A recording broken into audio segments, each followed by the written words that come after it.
Um, Hello, everyone. Thank you very much for joining us this afternoon to the Mining Match talk.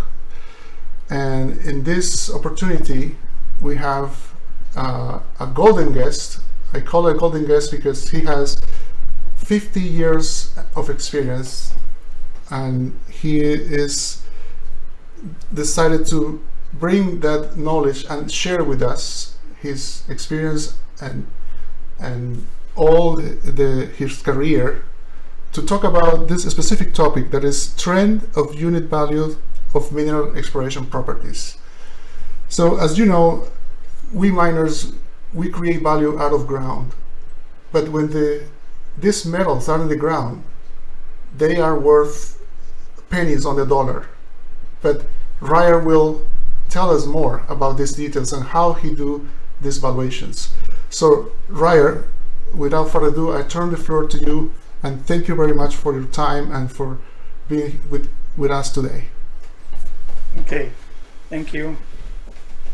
Thank you again, Alan. Thank you for inviting me for this presentation. It is, I think it is an important topic, and this is something that I've been doing for many years, and I think at the end of the talk you will see that it's valuable, and it maybe also have some interesting results. Now, this is a typical disclaimer saying that basically, the data, interpretations, and conclusions are based on collection of information that is in the public domain during the last 40 years. All values of mineral exploration properties are in Canadian dollars, and also the unit values of metal in the ground are also in Canadian dollars.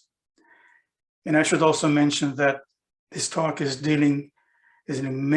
mainly on mineral exploration properties that are available in the public domain. I do not include anything as far as development properties or producing properties, mines, or royalty transactions. That is a different topic. So these are dealing only for mineral exploration properties. In terms of valuations of these properties, we have followed the market approach, which is included in the CIMVAL code for valuation of mineral properties. Now, the database includes information, as I said, or arm's length transactions of mineral exploration properties in the public domain, and they can be found in articles in Stockwatch newsletter in the last at least 10 years ago, the Northern Miner, the Junior Mining Network, and company press releases. Now, the database, actually, the large database includes transactions on information on almost all commodities except oil and gas. But for this purpose, we focused on essentially relatively fewer number of precious metals, base metals, nickel, uranium, and other metals. Some of these transactions include mineral resources.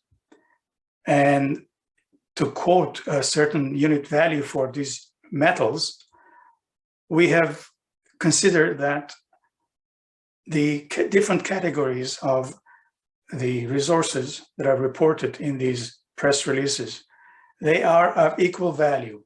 In other words, we have not made any distinction between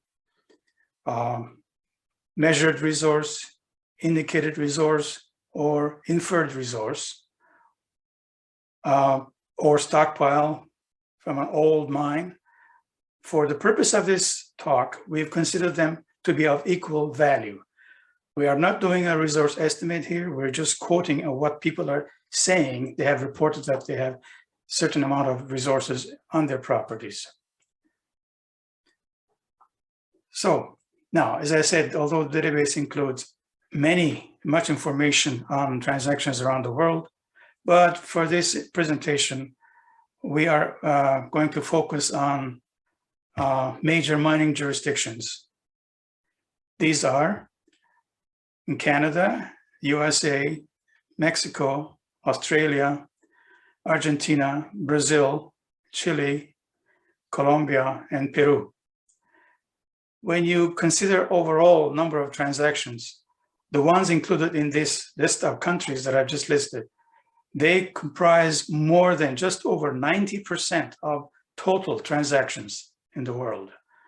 So any conclusions drawn from this number of countries, I think overall gives a good picture of any transaction around the world. So total transactions for the last 15 years, starting from the Great Recession to last year, we have just about 5,150 transactions of all types around the world. Well, world meaning these 9 countries.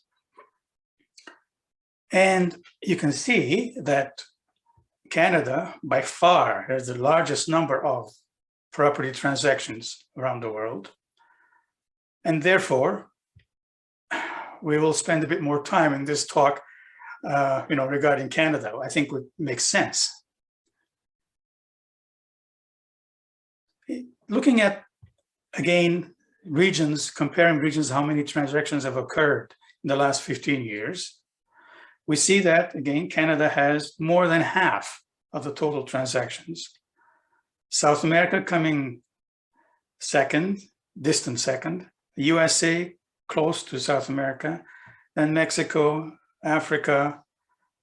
Well, Africa is not a country, but at least many countries in Africa, even an order of magnitude less than Canada, Europe, Australia, and Asia. So you can see the justification why we focused it on, Mexico, USA, South America, Australia, and Canada. In order to be able to do justice to compare, basically, as you say, apples to apples, what I've done is I've categorized the exploration properties into 4 different sizes. Small properties of less than 500 hectares, a bit larger properties from 500 to 1,000 hectares. Then a third category is 1,000 to 5,000 hectares, and the last one is greater than 5,000 hectares. You will see in the following slides that basically for many minerals, many metals, more reliable data are related to the relatively larger properties. Okay, let's look at Canada. Of the total more than 5,000 transactions, more than half, as I said, occurred in Canada.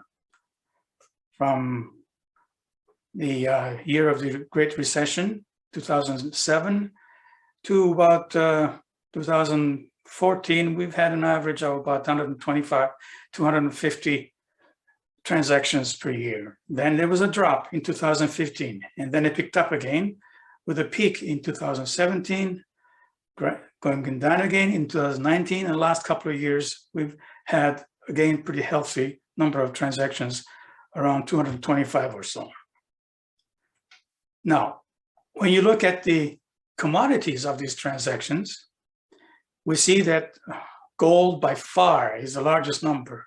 Here you have about 1,400 compared to the total of 25, 50, 33. Then very distant second is the uranium, porphyry copper moly deposits or properties, nickel copper cobalt properties, and VMS copper zinc properties, and then SIDEX zinc, and so on. Now, as I said, the database includes transactions of just about all kinds of commodities, not just precious metals and base metals, uranium, but also in industrial minerals. But since they are very few in number, we have not included that in for this presentation. Since gold is the largest number of transactions, let's start with that first.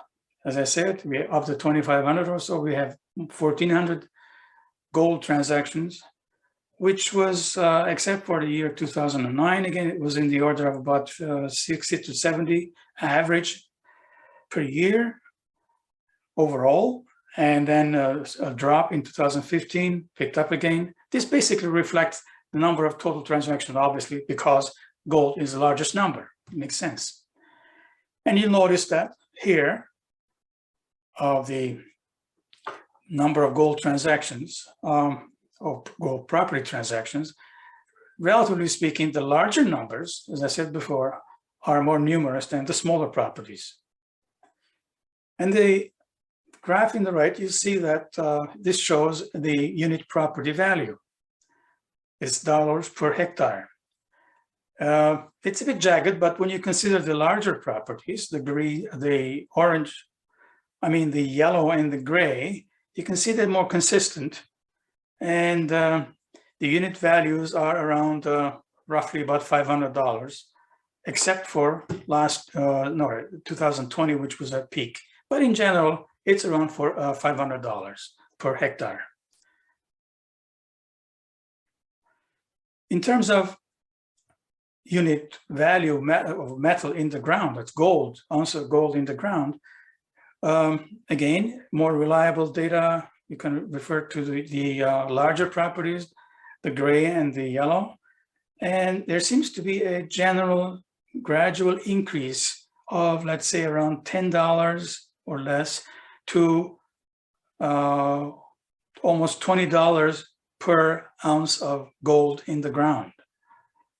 This compares with the actual value, last few years anyway, around $1,900 US, which translates into more than $2,000 Canadian. So we are talking about less than 1% of metal value, which is shown in the graph in the chart. In the right here, you see that it increases from about 0.6% ratio to about 1% ratio. Now, looking at volcanogenic massive sulfide properties, here we've had a pretty consistent number of transactions over the last 15 years, of maybe around 6 to 7 property transactions per year. And in terms of unit value or property value, it has a bit of an up and down, but it's again maybe around $500 per hectare. In terms of unit value, copper, equivalent copper, a pound of copper in the ground for VMS properties, we see that again, since we're dealing mostly with larger properties, it is less than 2 cents per pound. Now, for this type of property, as well as others, where we quote equivalent metal, as you can see from the top, the title of the chart, we have copper, zinc, lead, silver, and gold, typical for volcanogenic massive sulfide deposits. What we've done is actually we've calculated the equivalent value and brought it into copper. If there's something, for example, there's 2% zinc and 1% copper, then it would be about, the value of the zinc would be 1/3 of copper, assuming that the, again, value is 100%. In other words, we have not made any distinction as far as recovery. We know that the recovery of the other metals may not be as high as for copper, for example, but we've assumed that they are the same. So this may slightly even so increase the unit metal value, but be that as it may, because again, here we're not doing any resource estimate, we're just quoting value as reported. And again, when you look at the chart on the right, you see that the ratio of metal in the ground to the actual value of that metal is less than, starting from about 0.22% to 0.6%, let's say an average of about 0.4% of its actual value. Let's look at porphyry copper deposits. Here, like massive sulfide, it's pretty consistent. We've had about anywhere from, let's say, 7, 8 properties per year to about 10, pretty consistent, except for the year 2015, when probably everybody just went home. There were no transactions for this type of properties in Canada. And in terms of unit property value, you can see that similar to massive sulfides, we probably have, if you don't consider the gap in 2015, probably we have about $400 to $500 per hectare for porphyry copper properties. Now, looking at silver,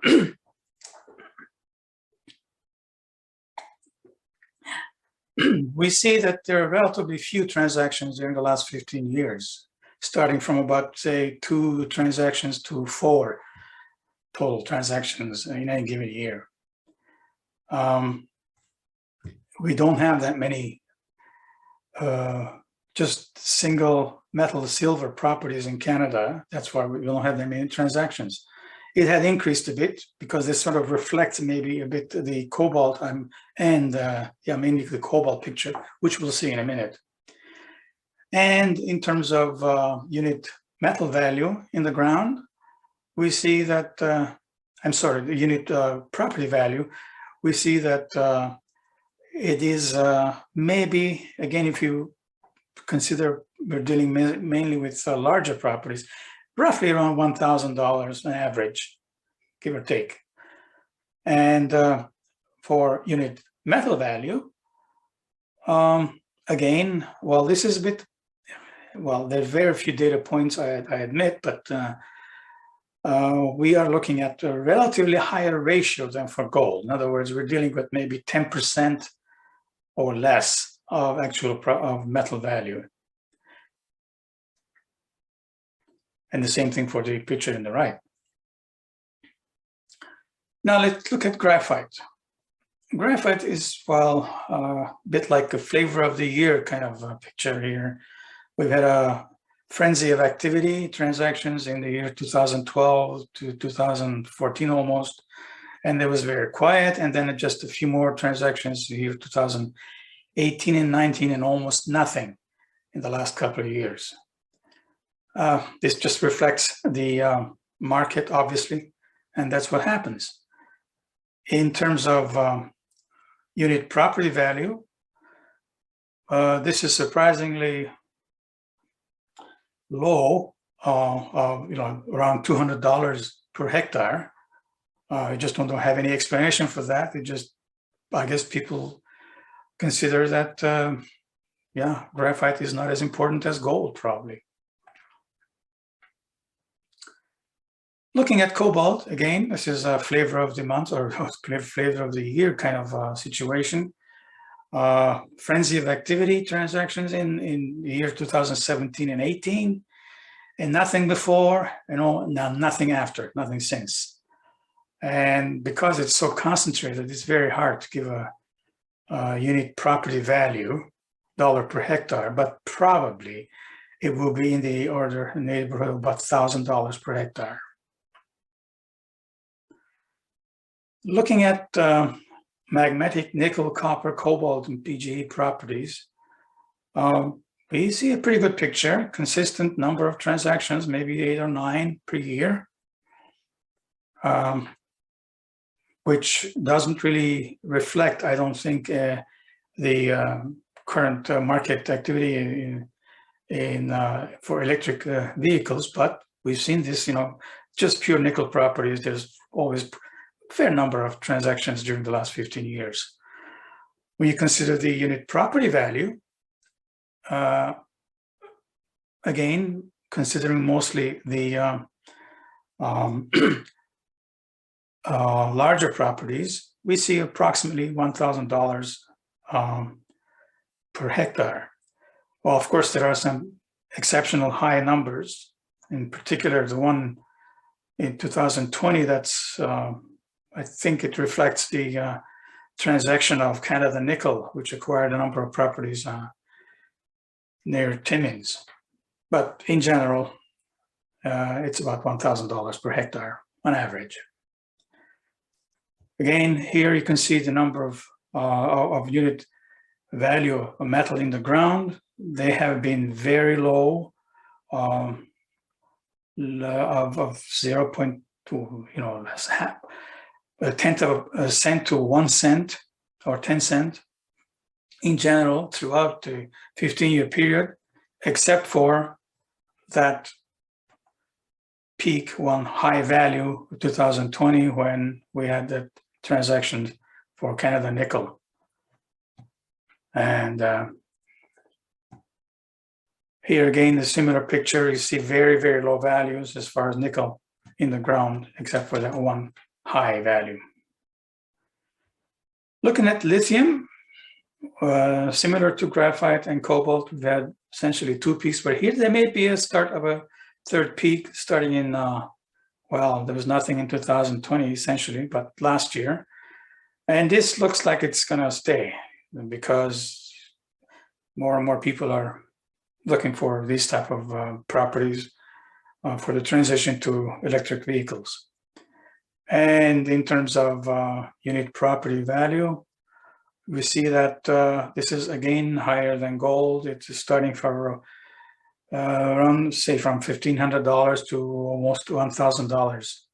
But again, because of the paucity of data for the intervening period, it's hard to give an actual number, but I would say it's around $1,000 per hectare. For PGE properties, again, we've had relatively few transactions, maybe 1 or 2 transactions per year during the last 15 years. And it's very difficult to give an actual number as far as unit property value because there's so few data. But probably, again, it would be around $1,000 per hectare. For rare earth minerals, rare earth elements, we see a good peak, started in 2010. It came down gradually and then to almost nothing the last few years.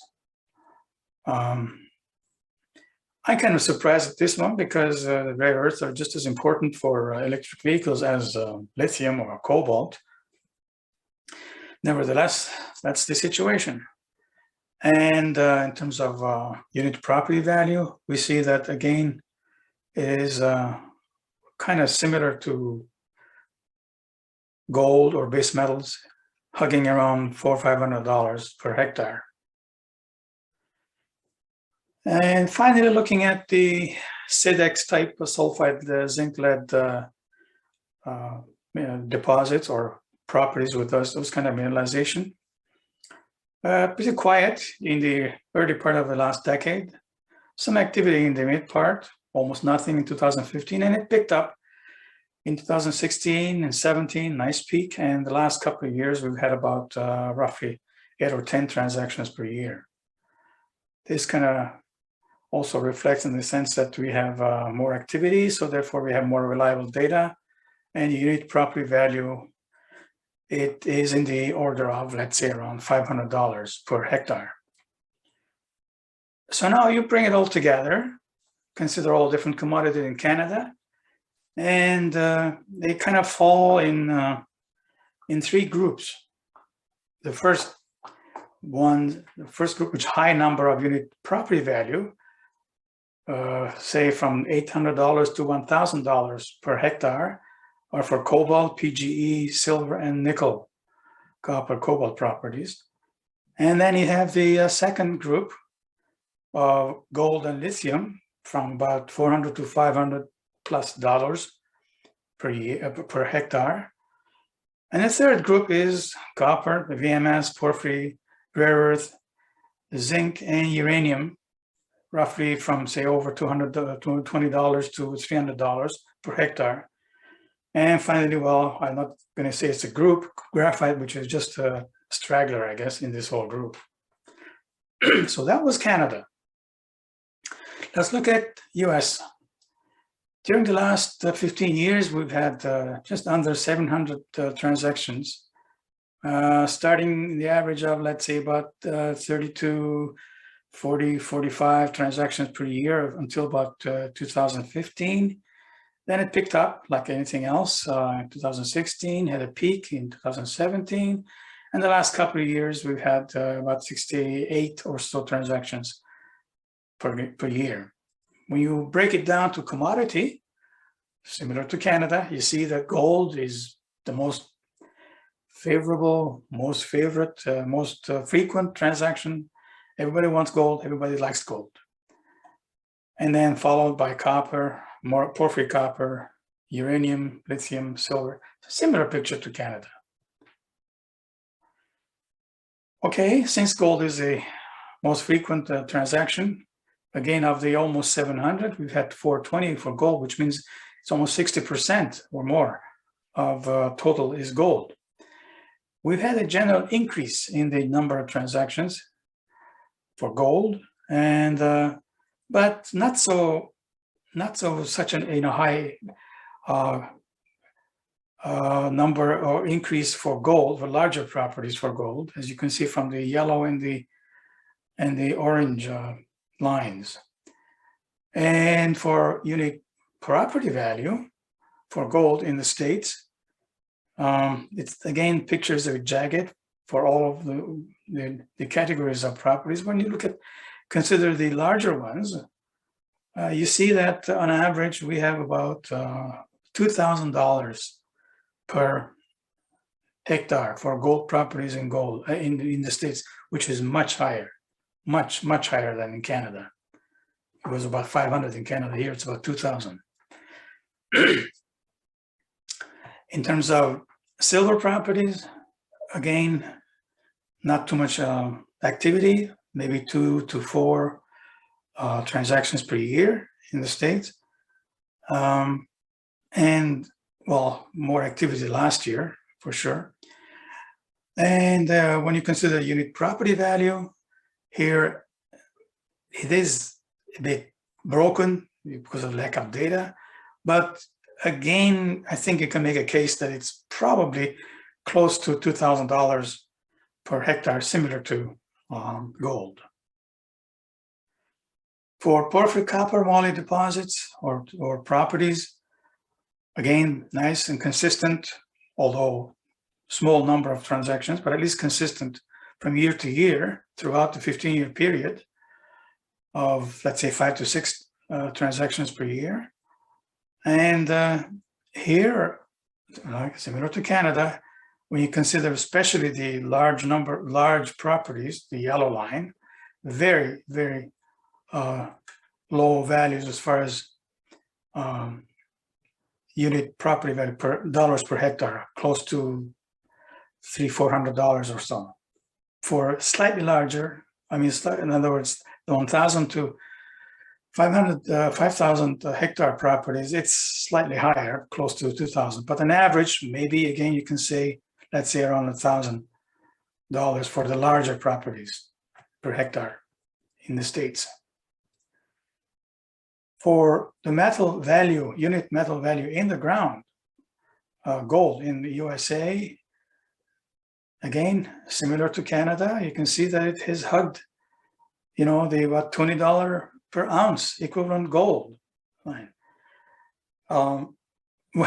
As I said, if you convert this into US dollars, it's even lower.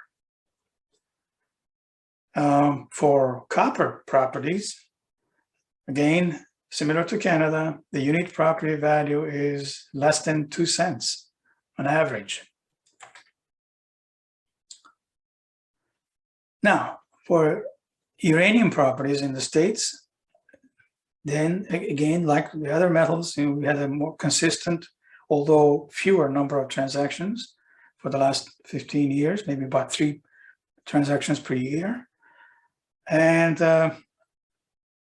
again, for the unit property value, there's a lack of data, especially 2013. But when you look at the general trend, probably you can say that it is close to, excuse me, $4,000 to $5,000 per hectare. This is considerably higher than any of the other commodities, gold or silver, even in the States. Why? I don't know. That's probably because, well, the uranium has had its run, especially mid 2010s, but last year, well, the values were pretty low. Now, look at Mexico. We've had 230 transactions during the last 15 years. And similar to Canada and the States, gold is more numerous than silver. This is surprising. I thought that the silver would be more in number than gold, but not so. Although not with the same proportion, but it's still larger than a higher number than for silver, for gold. I mean, silver. Okay, looking at the similar kind of transactions, now broken down to different size properties, different type of properties. Again, we see gold is the largest number, and followed by silver, copper, zinc, and lithium.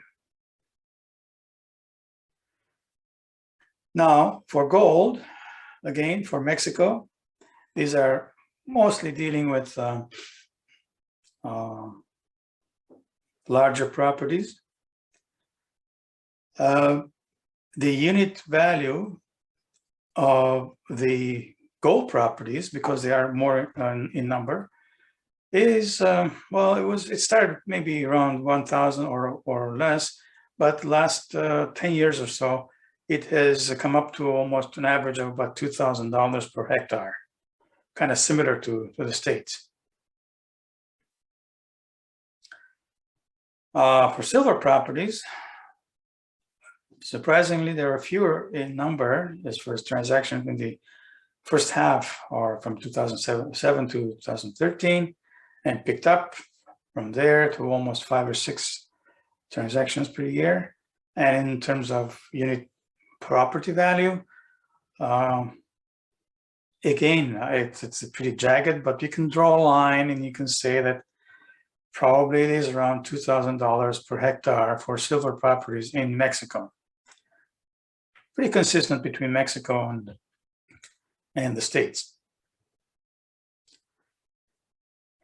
For gold properties in Mexico, again, we have a similar picture, starting very low at less than, say, $10 or so, the early part of this period, 2008, 2007, and then gradually increasing to roughly around $50. Well, on average, it's less than 50, but it's at least kind of similar to the States and a bit higher than Canada.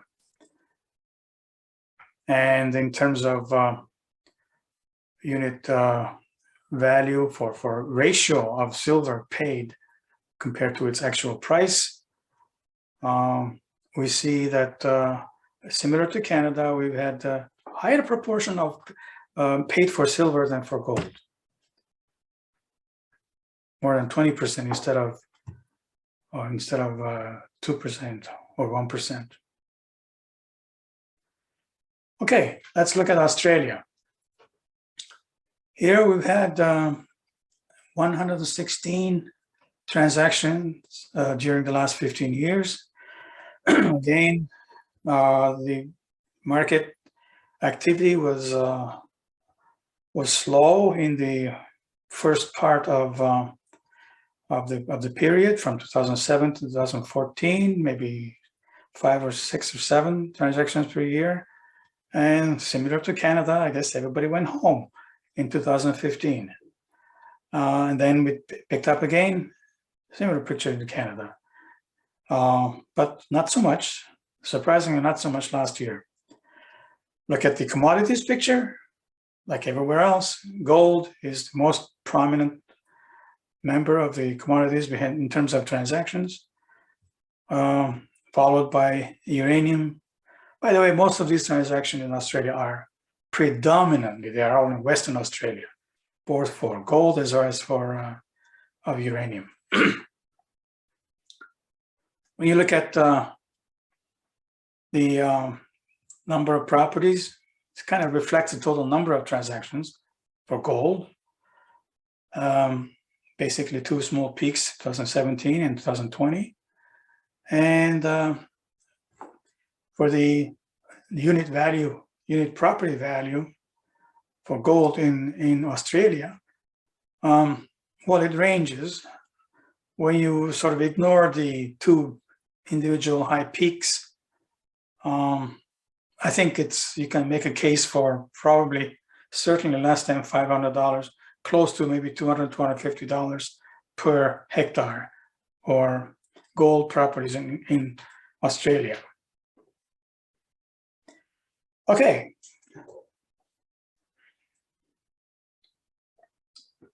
Let's look at South America. Here we've had almost 700 transactions, similar to the States. Surprisingly, well, I don't know surprisingly, but Peru is the country with the largest number of transactions, followed by Argentina, Chile, Brazil, Colombia, and then followed by Ecuador, Guyana, Nicaragua, and Suriname, Bolivia, and all the other countries.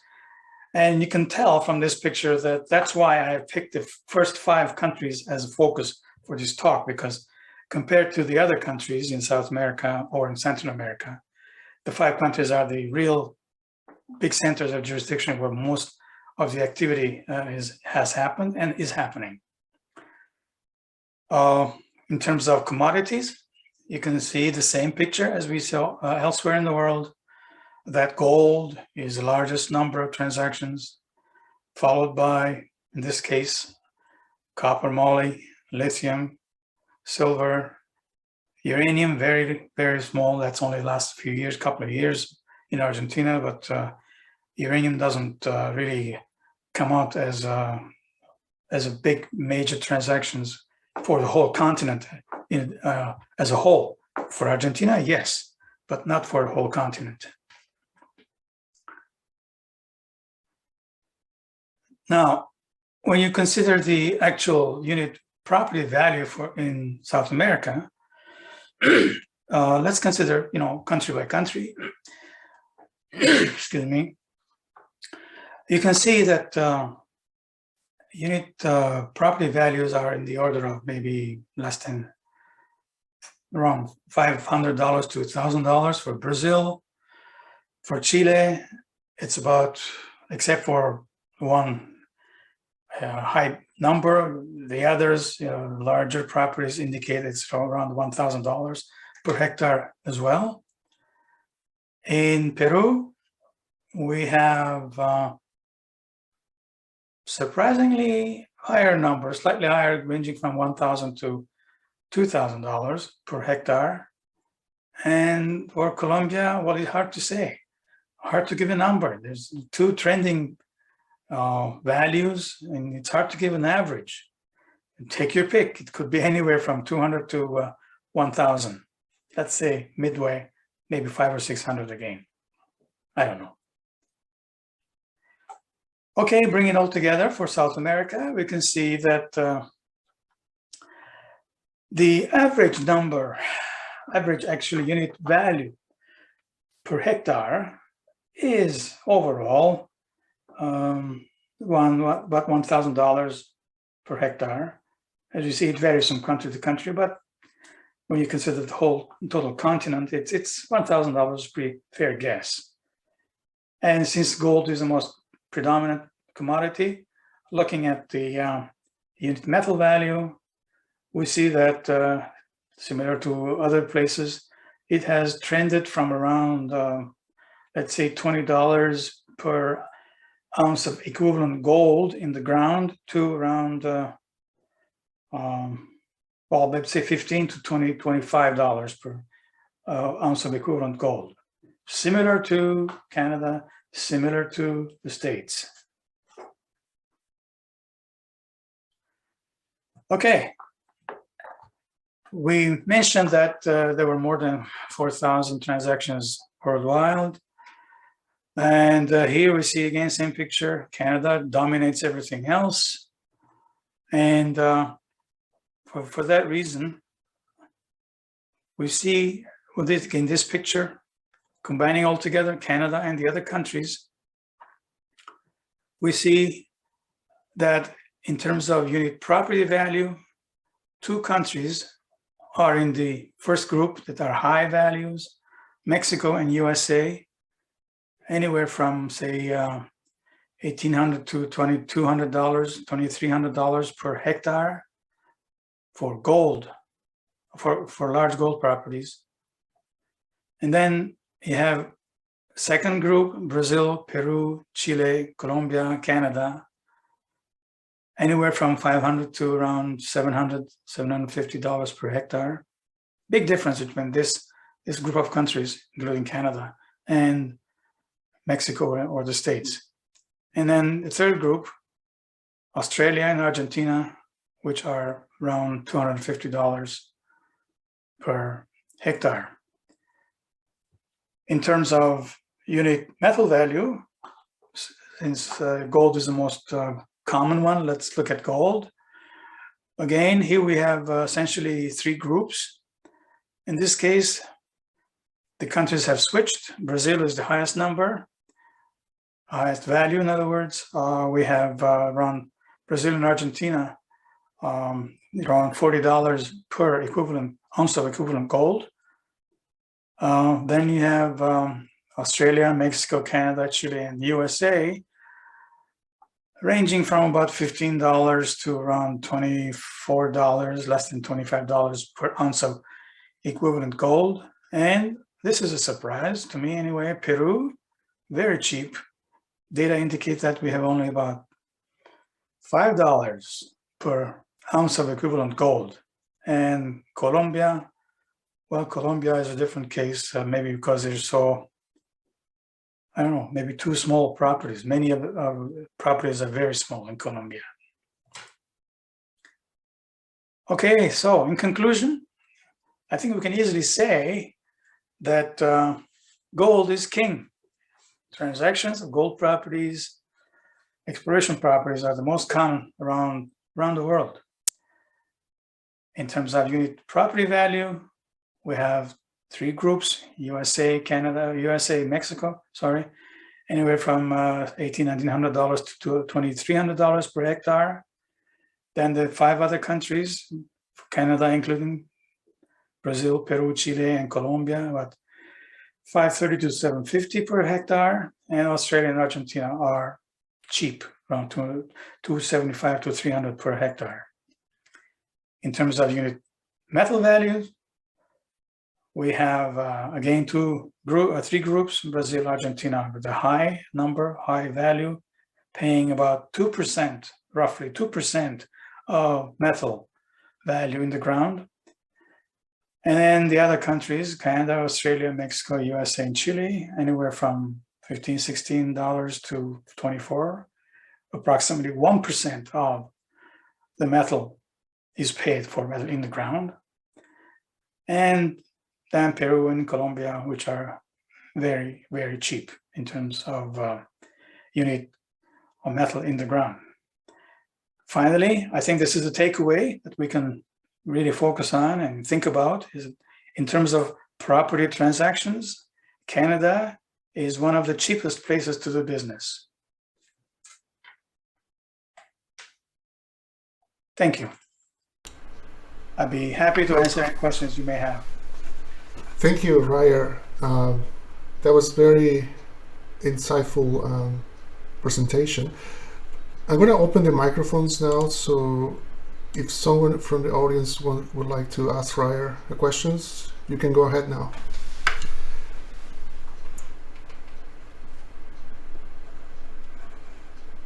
You can unmute your microphone, please.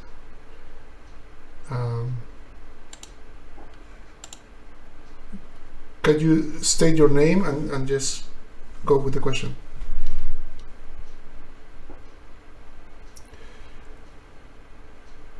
Okay, so Hi, her. hello. Nigel. Hello, Nigel. How are you? Please go ahead. Just very interesting numbers and statistics. I was just wondering, was this just all your independent work, her? Yes, this is the result of consistent, everyday following, monitoring the market activity in not just Canada, but obviously all the countries around the world. As I said earlier in the talk, the database includes transactions from all countries and just about all commodities that you can think of. But obviously gold is the most prominent. Therefore, you have more, in terms of statistics, you have more reliable data just because there are larger number of transactions and more data. Simple as that. So based on all this knowledge you gained here, what kinds of, business questions are people coming to you with? Are they coming to you to look for guidance on their acquisition programs? Or? Well, I haven't advertised this. It's a personal thing. That's why the database is proprietary. But I mean, I have used some of the information in a few contracts and assignments that I've had in the past. Obviously, clients, profit from the fact that there's this large database, and that, for example, in assignments for valuation reports, we use different methods, primarily two methods, the appraised value method and the comparable transaction method. In other words, the cost approach and the market approach method. But I find that, and people I think agree that although I like the method, the appraised value method, it's more subjective to it. The market approach is, well, the fact. This is what it is in the market. This is what companies, a willing buyer is paying a willing seller. Right. Now, I should also mention that the database, for example, you try to populate as much as you can all the points. For example, the construction of the database has 3 segments. Like you may know, all transactions have 3 components. It has a cash component. There's a transaction of share transfer component, and also there's work commitment component. And of course, the last one would be, say, they may have some, usually they have royalties attached to it too. Now, some companies in their press releases give the full information. Rarely they give you full information. But in general, the information is sketchy, and what I have to do is try to figure out what it would mean. By far, the majority of the transactions are options. Hardly anybody, except for the States, there's some cash transactions, or there are leases in the United States. But in Canada, 99.9% of transactions are options. So an option means that they may say it strictly in the press release, for example, if copper property or gold property of 2,500 hectare in north of Timmins, you have a cash commitment or a cash outlay of say $500,000, transfer of say 10 million shares, and work commitment of $5 million. And you put it all together and you say, well, this is going to be, I don't know, I haven't made the math, but a large number of actual property value. Well, that's not it, because it's like I said, it's an option. Therefore, you have to break it down and consider that this work, whatever the terms of the transactions, depend on the likelihood of the thing or whatever they say is going to happen will happen. So throughout the for the database with the entries, what we've considered is a 5-year term for the transaction. So the first year, as you see in most press releases, it is almost 100%. I say almost 100% because I've had the case where even though they say they will pay or spend this, they have not. But let's consider, let's be generous, assume that first year commitment will be 100% carried out. The second year is lower percentage. The third year is lower percentage, fourth year lower, and finally fifth year even lower. That is how the total property values are calculated or assessed, including again the royalties, again for NSR royalty. Although, like I said, these properties have none of them are in actual production, but I'm allowing them as if they were in production. I'm allowing value for the NSR as if they were in production. Okay. So when you have, let's say, total property value of $5 million, and if it's a $5,000 property, then, well, it's $1,000 per hectare property. And if it has a reported resource, whether it's measured, indicated, or inferred, regardless of the category or classification, we combine all the contained metal in there and then divide that with the total property value in order to arrive at a unit metal value in the ground. That's the methodology. Thank you. Appreciate it. Very interesting stuff. Yeah. Thank you. Thank you, Nigel. Thank you, Ryer. And then you actually mentioned, I was going to ask you about the category influence, but you said that all is combined to estimate the value. Yeah. Okay.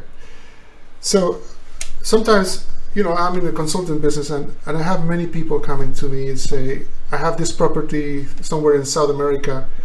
So what is the earliest stage that you can do evaluation, and what is the approach that you will recommend to someone that has a concession somewhere that has some historical workings, or how would you take, what approach would you take to evaluate?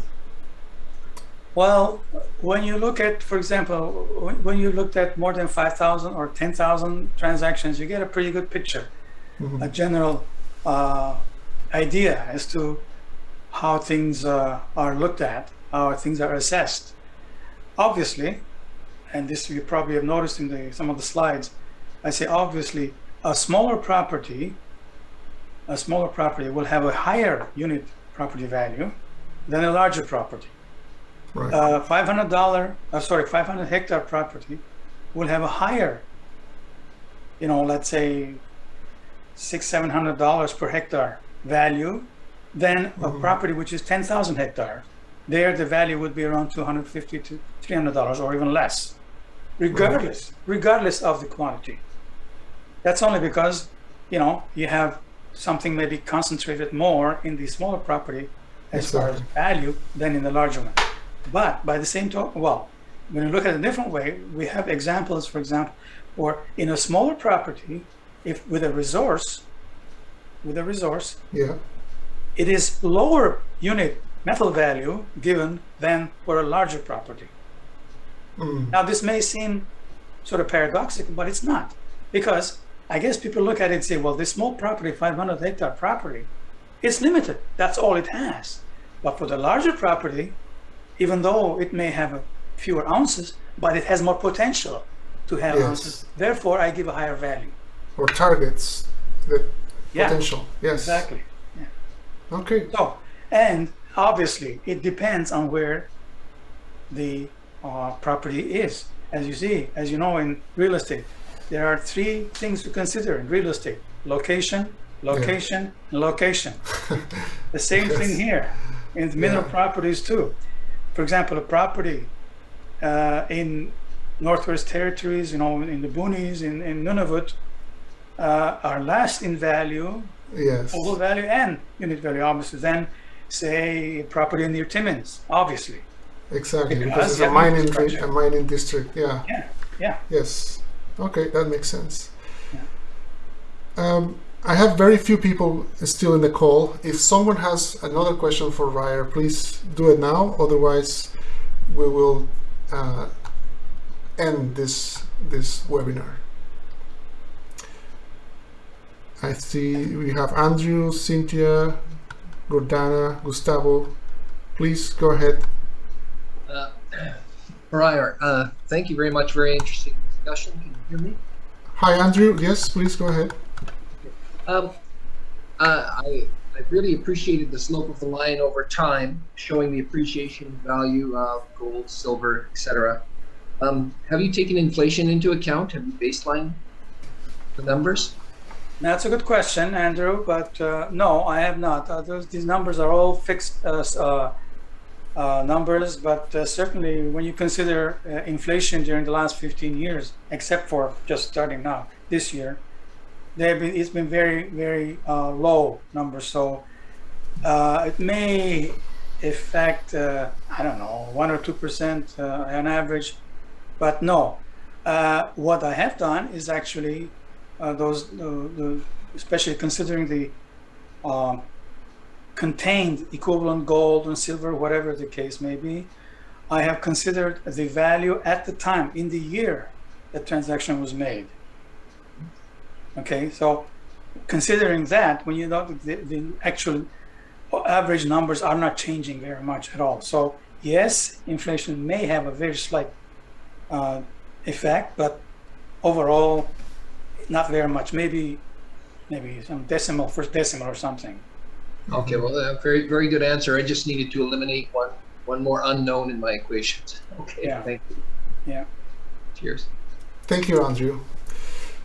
Okay, I think, Ryer, that's all for questions, I guess.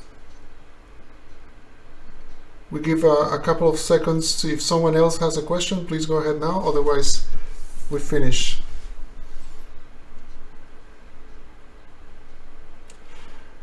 Okay, I will take that as no more questions. And I want to thank you, Ryer, for all your presentation. This has been very good.